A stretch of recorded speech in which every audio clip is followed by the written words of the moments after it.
I think if we decompose IoT into some of the fundamental components in there, it all comes back down to the nature of technology, how is it being used, and more importantly, it's also data as it moves front to back that supports the Internet of Things. And naturally, you will need to think about both the end-to-end parties that are actually a part of this supply chain, if I can use the word correctly, both with the financial institution or the insurer, to the customer, and or as well as any external third parties. From a financial institution perspective, my advice is always go back down to what exactly is the use case that you are talking about. So it goes back to the conversation around those three components: technology, and specifically what technology are you looking at. Is quite different to use a large mature solution or infrastructure base as opposed to a consuming as a service on the cloud. It's also quite different to talk about data and the type of data you actually consume that. So that is all what I would typically suggest. You focus back on fundamentals, and then at the back of that, overlay what exactly your use case is, and then you're probably in good hands.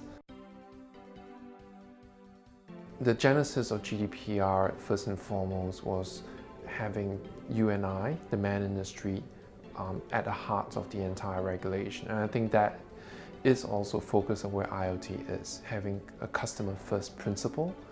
And fundamentally what you need to do then is to build around that concept. A lot of existing data privacy regulations focus on how banks and financial institutions need to protect that. Now, the components of what GDPR and existing regulations are not new. What the difference is that it's taken all those multiple components together and put them into one overarching regulation. The terms used also are, an evolution and evolve and recognize new market terminologies. A simple example would be like MAS recently reframed the differences between a money remittance as to a money transfer. Terms are pretty much the same meaning. However, the terms used reflect the recognition of how industry is using and consuming that component which we just talked about. I think first and foremost that there's been a rush to really understand what these new technologies mean to financial institutions. There's also a second component that the companies that provide these services may or may not come necessarily with that financial regulation background. And that specifically means having an appreciation of what regulations are. Regulations themselves are also evolving.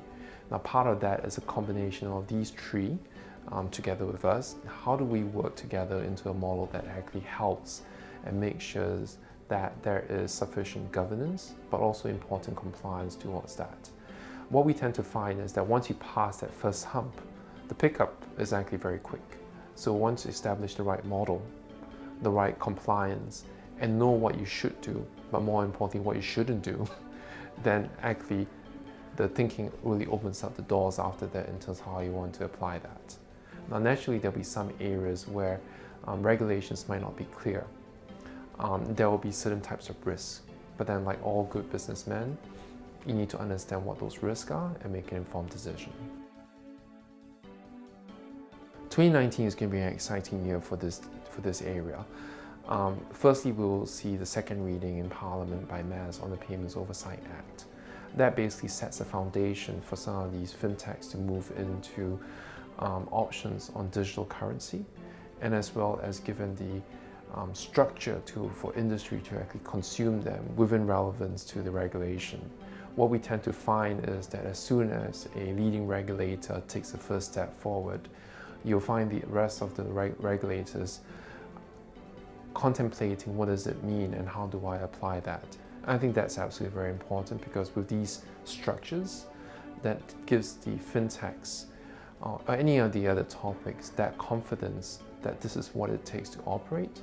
And with that, we will definitely see more customer centricity in terms of the solutions coming out.